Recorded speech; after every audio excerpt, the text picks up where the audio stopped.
Bonjour à tous, vous regardez Smart Job, votre rendez-vous emploi, RH et management sur Bismart. Aujourd'hui, on s'intéresse à l'égalité des chances à quelques mois de la 3e édition du Festival Unique.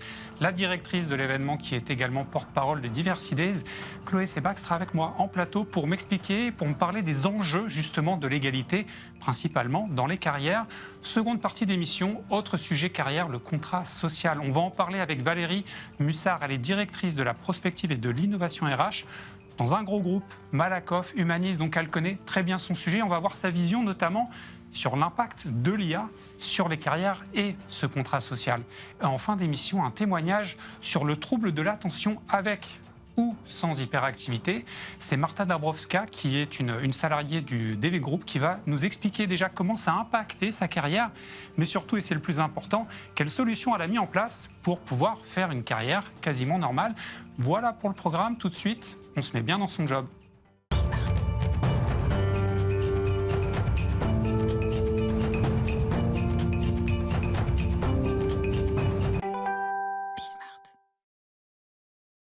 Le 12 septembre, à Saint-Denis, à la Cité du Cinéma, c'est la 3e édition du Festival Unique, festival qu'on connaît bien chez Bismart parce que chaque année, on s'y intéresse. Pour en parler, on accueille une habituée de l'émission, Chloé Sebag. Bonjour. Bonjour Nicolas. Alors, on vous connaît comme la porte-parole de Diversidays qui porte le Festival Unique et vous êtes officiellement, donc si j'ai bien compris, la directrice du festival. Exactement. Donc vous allez nous expliquer déjà tout ce qu'on peut s'attendre à vivre pendant ce festival. Déjà, il y a un changement de lieu. C'était un choix un peu philosophique, non? Saint-Denis, c'était une ville essentielle pour faire ce festival de l'égalité des chances. Absolument, Saint-Denis, c'est un territoire qui est en transition. Du coup, pour nous, ça nous a semblé hyper important de justement bouger, de proposer aussi autre chose. Et puis, on va être à la Cité du Cinéma, qui est un lieu aussi très symbolique, emblématique. C'était la cantine des athlètes pendant les Jeux Olympiques et Paralympiques. C'est un très, très bel espace. Et donc, on est vraiment ravis d'être à Saint-Denis pour aussi rayonner sur toute l'Île-de-France. Un lieu facile d'accès, donc il n'y aura pas d'excuses pour tous les gens qui peuvent potentiellement venir. On y était l'an dernier avec Loïc Allec, on avait fait justement un reportage pour l'émission Inclusion for Change. Comment on pourrait définir unique? Parce que nous, l'impression qu'on a eue, c'est que c'est déjà une grosse fête, en fait. Ouais, c'est ça. Donc, comment vous le définiriez, vous, pour les gens qui ne connaissent pas encore? Alors, Unique, c'est le festival de l'égalité. C'est le premier festival de l'égalité. Ça permet de donner quelque chose de très concret à cet enjeu qui peut parfois sembler un petit peu abstrait. L'année dernière, on a réuni plusieurs dizaines de milliers de personnes au Parc Floral. Au Parc Floral, exactement. Et donc là, l'idée, c'est de faire à peu près la même chose pour présenter les solutions qui existent en France. On a l'habitude souvent de dire qu'il y a plein d'événements liés à des grandes causes. Il n'y en avait pas sur l'égalité au sens large. Et l'objectif d'Unique, c'est ça, c'est de mettre en visibilité les solutions et puis c'est de faire en sorte qu'on se rencontre et puis qu'on se célèbre. Parce que voilà. Ouais, l'idée, c'est que vous regroupez tous les gens concernés, toutes les entités concernées, que ce soit ceux qui peuvent apporter des solutions, exactement, ceux qui en ont besoin, mais au même endroit, au même moment. C'est ça l'idée. C'est vraiment que pendant une journée, on s'amuse, c'est l'impression qu'on a, mais il se passe aussi beaucoup de choses très concrètes. Exactement. Par exemple, cette année, on pourrait avoir quoi comme type d'atelier? Alors déjà, en gros, sur le festival, ce qui se passe, c'est qu'on a effectivement des expériences, des rencontres. L'année dernière, il y avait par exemple... Des tables rondes aussi. Il y a des tables rondes aussi, mais en termes de rencontres, c'est ce qui est beaucoup revenu l'année passée, qui nous a fait très plaisir, c'est que tout le monde se mélange. C'est-à-dire qu'on peut... Il y avait du speed dating aussi, d'ailleurs. Il y avait du speed dating également, il y avait du speed mentoring, enfin voilà, il y a plein d'expériences, et tout le monde se mélange. Donc on a eu à la fois, par exemple, des grands patrons qui étaient présents, comme des demandeurs d'emploi à nos côtés, des familles qui étaient là pour se divertir, des associations, les bénévoles qui étaient présents, des personnalités, des créateurs de contenu. Enfin voilà, c'est une grande fête avec un grand mélange. Quelques stars aussi. Quelques stars. Vos porte-parole, on va dire, c'est quoi? C'est les ambassadeurs, je crois, le terme que vous leur... Parrains et marraines. On a ça. Parrains, marraines. On a des parrains et des marraines, et cette année, on en a 3. Donc on a Miel Abitbol, qui est très engagée sur les enjeux de santé mentale. On a Laetitia Mempaka, qui est présente aussi à nos côtés, qui est une oratrice hors pair, qui est là pour donner confiance et donner plein de tips, justement, pour s'affirmer. On a Sofiane Rib aussi, qui a été révélée par le film Un petit truc en plus. Donc ces personnalités, elles portent des messages. Pour parler de neurodiversité, c'est idéal. Là, le thème central, c'est le travail. Oui. En quoi... Mais pas que. C'est pas que, d'ailleurs, on va en parler après, mais c'est le point de départ, c'est, on va dire, le travail. Pourquoi le travail, en réalité, c'est ça le nœud de l'égalité des chances? C'est un peu votre philosophie, c'est dans le travail, dans les carrières, qu'on voit si on... Et dans l'orientation, oui. Et dans l'orientation, la reconversion, même, on va en parler. Mais le travail, il a quoi de si important pour prendre la température de l'égalité des chances? Déjà, en gros, on a mené une étude il y a quelques temps, il y a quelques jours même, qui montrait que un Français sur 5 ne se sent pas inclus dans la société. Et quand on demande aux Français justement quels sont les domaines prioritaires, la question de l'emploi, elle est tout à fait centrale puisque 52% des Français estiment qu'il devrait y avoir davantage d'égalité dans ce domaine-là. Le travail, c'est un endroit où on passe beaucoup de temps, c'est un endroit où les questions d'égalité économique se jouent. Et donc aujourd'hui, on a pour objectif de donner accès aux opportunités en termes d'emploi, que ce soit des offres d'emploi, mais aussi de façon très globale, par exemple avec des rencontres, avec la possibilité d'avoir du réseau, avec du coaching, avec du mentorat, avec tous ces enjeux pour donner à chacun les chances finalement Une de s'épanouir. méthode pour trouver du travail notamment, ou trouver le travail que l'on veut vraiment, parce qu'il y a une différence entre avoir un travail et avoir le travail dont on a vraiment Exactement. envie. Ça passe beaucoup par l'éducation. Oui.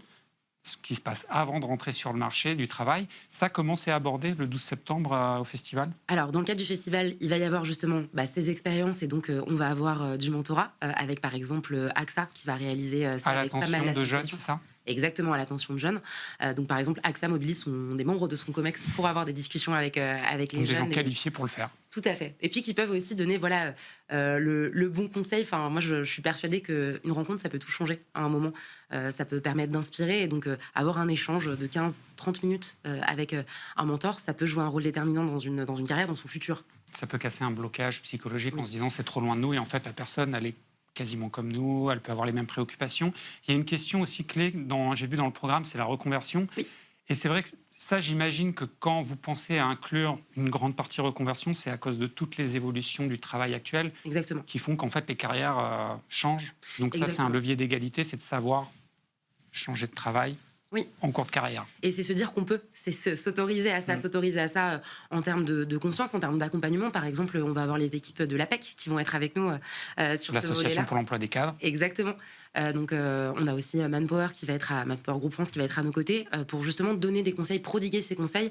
Et c'est quelque chose qu'on fait aussi chez Diversity Days de base. On accompagne les professionnels dans leur carrière en montrant qu'il est possible, notamment sur les questions d'accès aux métiers du numérique. Exactement. Donc, l'idée, c'est de se dire, c'est pas parce que j'ai 45 ans que je peux pas me reconvertir, ou même 30. Enfin, voilà, on peut se reconvertir à tout moment. Et donc, l'idée, c'est de mettre en visibilité les opportunités. Donc, on va avoir des ateliers pour ça. Et de parler aussi des grandes transitions.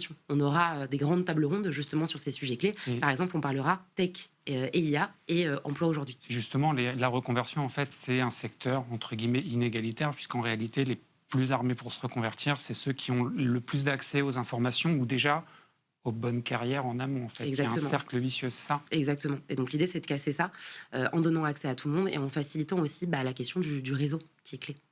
Et comment on peut faire comprendre à un jeune, faire apprendre à un jeune l'espace d'une journée, parce que c'est relativement court, qu'en fait, peut-être que c'est savoir se créer un réseau qui va être la clé pour sa carrière? C'est quelque chose qu'on va répéter partout. Et puis au-delà de ça, c'est pas que l'espace d'une journée unique parce qu'on fait passer des messages tout au long de l'année. Donc j'invite tout le monde à d'ailleurs commencer à nous suivre sur les réseaux si c'est pas déjà le cas. Parce que justement, ces messages d'empowerment, de conseils en lien avec le réseau, ça va être très présent. On a des créateurs et des créatrices de contenu qui vont être à nos côtés et que vous connaissez sans doute comme Career Queen, puisque je crois que vous l'avez déjà vu plusieurs fois en plateau. Parler de son livre notamment sur les conseils carrière. Exactement, en fait, c'est des personnalités qui sont à nos côtés, qui s'engagent avec nous et qui passent aussi ces messages au quotidien. Donc ça va se passer en amont du festival, après le festival, mais aussi sur le festival, et on les retrouvera également à nos côtés sur des tables rondes et des ateliers pour donner plein de conseils. Ça donne très envie d'y aller, d'être à nouveau là-bas pour au moins un reportage pour Bismart. Mais j'encourage donc toutes les personnes à venir. C'est le 12 septembre, Cité du Cinéma. C'est gratuit, il faut le dire. C'est gratuit et puis il y a beaucoup de sourires, beaucoup de gens qui sont contents d'être là. Il y a vraiment beaucoup de fêtes, un esprit de fête ce jour-là. Bravo Chloé Sebag et Diversity Days pour organiser cet événement. Et puis je pense qu'on refera un point juste avant le festival avec pour savoir quelles sont les grandes tendances juste avant le point de départ. Merci Chloé. On va parler d'un sujet annexe dans le grand entretien qui suit, le contrat social. Ça fait partie de l'égalité des chances. On en parle avec une experte. Elle est directrice de la prospective et de l'innovation RH chez Malakoff Humanis.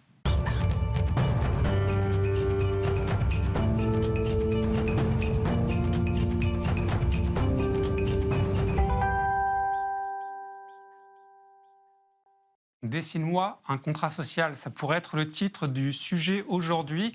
On va parler de quel est l'engagement entre l'entreprise et ses salariés, comment c'est impacté aussi par les transformations du travail. La plus grande actuellement, c'est l'IA. Et pour répondre à mes questions, une spécialiste du sujet, Valérie Mussard, bonjour. Bonjour. Directrice prospection, innovation, RH chez Malakoff Humanis. En gros, votre job, c'est d'anticiper en fait les futures évolutions du travail, c'est ça? D'anticiper les futures évolutions du travail et également d'accompagner l'ensemble des transformations avec l'ensemble des collègues de la DRH et les métiers. Et les 10 000 personnes qui font partie de vos Et effectifs. les 10 000 personnes qui font partie des effectifs qui se répartissent sur plusieurs activités, l'épargne, la retraite, l'assurance et la prévoyance, et qui sont aussi réparties sur un peu plus de 25 sites en France. Donc une organisation aussi dans le déploiement de transformation qui est à penser. Ouais, c'est une grosse machine, donc il faut vraiment que ce soit bien huilé. Et justement, le sujet qu'on voulait aborder avec vous, c'est cette notion de contrat social. C'est plus le même aujourd'hui en 2026 que celui de nos parents, voire même de nos grands-parents. Si aujourd'hui vous deviez le définir en quelques phrases, quelle serait votre définition ou même plus votre vision de ce que doit être le contrat social aujourd'hui? Aujourd'hui, le contrat social, et notamment eu égard aux nouvelles générations qui arrivent, doit s'adapter à la vie personnelle. La vie personnelle. Voilà. Ce qui était plutôt l'inverse avant. On voit bien qu'aujourd'hui, la nouvelle génération, elle veut vivre des expériences dans son travail, et c'est pas forcément vivre son travail pour vivre des expériences. Un jeune est prêt à aller aux États-Unis et travailler chez McDo si besoin, parce que son objectif, c'est de vivre aux États-Unis, apprendre l'anglais. Donc tout l'enjeu des sociétés aujourd'hui, c'est de pouvoir trouver de quoi personnaliser au maximum, ou du moins trouver suffisamment de communs pour faire en sorte que les collègues puissent s'épanouir dans la vie du travail, tout en conciliant véritablement leur vie privée. Il y a quelques décennies, quelques générations, le contrat social, c'était tu t'engages, tu te donnes à fond pour l'entreprise et on t'assure que tu pourras subvenir à tes besoins, que tu auras un métier, une carrière, une progression. Aujourd'hui, la priorité, enfin ça c'est encore important, mais c'est plus suffisant en fait, c'est ça. C'est Vous plus parlez de suffisant. modularité, je crois, dans votre... Exactement. Alors, on a déjà toute une partie sur la rémunération, donc il reste un peu le prérequis, Oui, faut pas effectivement. oublier que c'est très important. Ça reste très important.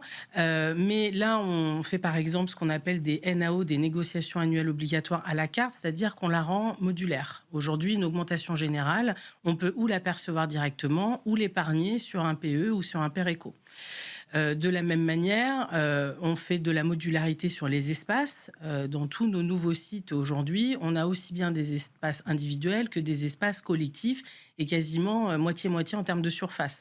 Parce qu'il faut s'adapter à la façon dont chacun a envie de travailler. C'est la liberté limite en priorité, enfin à côté de la sécurité, mais il faut que les gens se sentent libres de s'organiser à leur manière. En fait. Exactement. Et puis, on veut aussi casser un peu ces phénomènes de réunion qui sont souvent targués de non productifs, ce qui n'est pas forcément le cas, mais en tout cas, l'échange est important, et notamment du fait du présentiel et du distanciel. Le télétravail est aussi une forme de modularité, et comment on fait revenir les gens sur site, puisque c'est encore malgré tout le débat, eh bien c'est pas en leur proposant de travailler en présentiel, à la différence de travailler en distanciel, mais d'avoir une vie de site. On vient sur site pour échanger, se rencontrer, partager des expériences. Une plus-value par rapport à ce qu'on fait en télétravail. Par rapport à ce qu'on fait en télétravail, exactement. Donc, par exemple, chez vous, les plus-values, ça va consister en quoi? Si c'est au-delà des réunions? Parce que j'ai bien compris qu'il n'y a pas que la réunion. Non, il n'y a pas que les réunions. Alors, on peut avoir des espaces où les collaborateurs ont des écrans, enfin des doubles écrans, comme on retrouve dans les open space classiques. Voilà. Mais on a aussi de quoi travailler en terrasse, de quoi travailler dans des grands ensembles où on peut bouger les tables. On est connecté dans tout le site avec ou grand sans écran. On peut vraiment s'installer comme on le souhaite. Une notion de confort. Oui, déjà. Exactement. Avec des services aussi, par exemple, sur notre siège, nous avons ouvert le Café Joyeux aussi, qui est marque d'une autre partie de notre contrat social. En tout cas, l'état d'esprit, c'est on travaille comme on a envie, en termes de confort, de travailler. J'imagine que dans cette modularité, ces demandes, vu qu'il y a plusieurs générations différentes de travailleurs chez vous, les demandes ne sont pas les mêmes. Si on devait un peu segmenter, est-ce que les demandes des jeunes et les demandes des plus seniors sont radicalement différentes? Alors, pas forcément, mais on trouve des communs parce qu'il y a une forme de transmission aussi d'intérêt et de perception de vie entre les générations. On part souvent du principe que les jeunes aiment bien dans des espaces, être dans des espaces très collectifs ou de percevoir directement du cash. C'est pas forcément le cas. Aujourd'hui, les jeunes investissent aussi en épargne pour pouvoir justement partir aux États-Unis, si je reprends cet exemple-là. Et puis, aiment aussi pouvoir se retrouver dans des espaces isolés pour se concentrer, pour apprendre un peu différemment, ou du moins prendre du recul par rapport à ce qu'ils ont appris à travers tous les échanges qu'ils ont pu avoir au cours de la journée. Donc on voit bien que les communs, c'est notre but, évoluent. Il n'y a pas un profil pour les jeunes, un profil pour les plus seniors. C'est plus compliqué. C'est plus compliqué que ça. Et l'objectif, c'est que chacun puisse y trouver son compte à des moments de la journée. Justement, un point qui pourrait donner l'impression qu'il y a une génération qui s'en sort mieux par rapport à l'autre, c'est l'IA. Récemment, on parlait d'une étude d'Indeed qui montrait que la Gen Z, contre-intuitif, craignait plus. Il y avait une plus grosse proportion de Gen Z qui craignait l'arrivée de l'IA. Vous, dans vos effectifs, les 10 000 collaborateurs de Malakoff, comment s'est perçu l'essor de l'IA au travail, au quotidien? Alors là aussi, c'est mitigé. On peut avoir des seniors qui s'y intéressent pas du tout parce qu'ils se disent sur ma fin de carrière, J'ai déjà des habitudes. j'ai déjà des habitudes. Comment je vais finir ma carrière? J'ai pas envie de la finir mal, si je puis dire. Et il y en a d'autres, au contraire, qui sont les premiers à vouloir montrer que leur expertise compte encore et commencer à réinventer le métier de demain. Et concernant les jeunes, de la même manière, on en a qui sont très technophiles, d'autres pas trop. Néanmoins, on voit bien que les jobs d'entrée sont un peu perturbés. On a beaucoup d'alternants dans le groupe.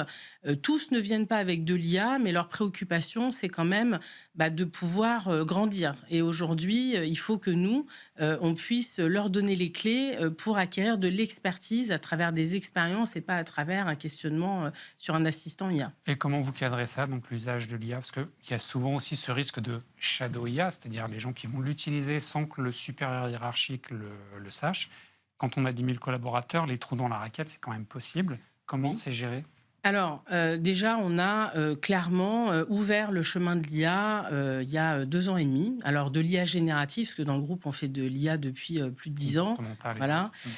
Donc, en tout cas, on a clairement ouvert le sujet. On a expliqué ce que c'était que l'IA. On a appris aux gens à faire du prompt, c'est un peu la base pour voir comment réagit la machine et se projeter dans des usages de demain.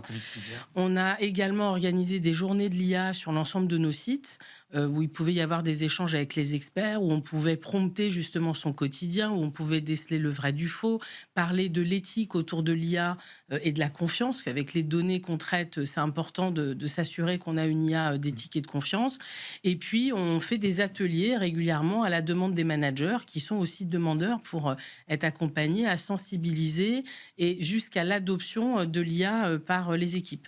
Et on a également une communauté virtuelle qui est plutôt active, où chacun vient un peu proposer ses prompts, chacun donne un peu des astuces, et c'est quelque chose qu'on va renforcer à la rentrée en créant aussi des do tanks au sein du groupe pour que ce soit encore plus libéré. Est-ce qu'il y a une peur de certains salariés de peut-être pas perdre leur emploi, mais en tout cas de voir leurs conditions de travail dégradées à cause de l'IA? Oui, et les médias nous poussent un peu à générer cette crainte. Nous, avec les partenaires sociaux, on vient identifier systématiquement à chaque cas d'usage s'il y a un impact sur l'emploi. Notre objectif, c'est de maintenir l'emploi et l'employabilité surtout.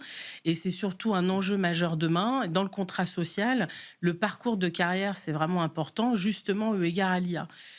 Aujourd'hui, ce que l'on est en train de mettre en place, par exemple, c'est l'école de l'IA. Alors, former à l'IA, ça ne veut rien dire. Par contre, former les collaborateurs à leur métier qui utiliseront de l'IA demain, ça, c'est important. Et on voit bien qu'on peut le faire qu'à travers des cas d'usage qui sont travaillés par les experts métiers eux-mêmes. Et c'est comme ça qu'on va pouvoir construire les parcours professionnels et puis retirer un peu les craintes de chacun. Donc, nous, ce qu'on cherche vraiment lorsqu'on met en place des cas d'usage, c'est à la main de ceux qui font. Parce que c'est eux qui savent si l'expertise est préservée, s'ils peuvent justement récupérer du temps ou de l'énergie pour faire autre chose, et pas un top-down, c'est militaire. Et ça veut dire aussi que vos collaborateurs, en fait, faut les accompagner pour évoluer tout au long de la carrière. Donc, il y a un gros travail, de gros investissements sur les modules de formation en cours de carrière. Oui, alors on a plusieurs dispositifs. Déjà, on a réécrit l'ensemble de nos filières métiers. On a une filière management, projet, et des filières chiffres, techniques, commerciales, etc. pour que chacun puisse se projeter aussi déjà de manière un peu classique sur les différentes, les 15-20 métiers que l'on a dans le groupe, qui permettent déjà plus de 1200 mobilités par an. Donc, on a besoin aussi de diversité aussi pour répondre à ces jeunes qui Et il y a des nouveaux métiers change qui vont souvent. arriver aussi. Et il y a des nouveaux métiers qui vont arriver, des nouvelles missions d'abord, des nouvelles tâches. On parle beaucoup de supervision de l'IA, de contrôle de l'IA, mais il y a aussi tous les jobs autour de la donnée. La donnée, c'est pas qu'un sujet de Il y a du texte, c'est un juridique. sujet métier. Il y a du juridique, on voit bien les DPO, les juristes avec l'IA Act sont beaucoup sollicités. Et puis, à travers aussi les réglementations de notre secteur, il y a aussi beaucoup de choses qu'il faut pouvoir expertiser et cercler correctement. Encore beaucoup de choses à découvrir. Valérie Mussard, je le rappelle, directrice prospective et innovation RH chez Malakoff Humanis, partenaire de la Grande Assemblée le 25 juin au Parc des Princes avec la CPME. On vous y retrouvera. On invite d'ailleurs tous les gens qui nous regardent à y être, présents au Parc des Princes le 25 juin. Merci beaucoup. On va parler d'un autre sujet que vous devez traiter dans vos équipes. C'est l'accompagnement des personnes qui ont un TDAH, un trouble de l'attention avec ou sans hyperactivité. Tout de suite, un témoignage d'une personne qui a appris à vivre sa vie professionnelle avec.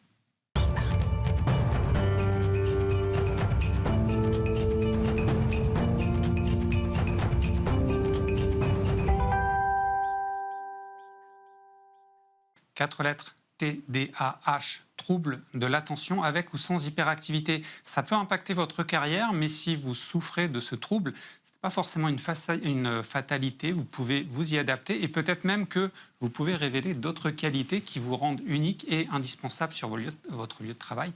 On va en parler justement avec quelqu'un qui porte ce trouble, Marta Dabrowska, bonjour. Bonjour Nicolas.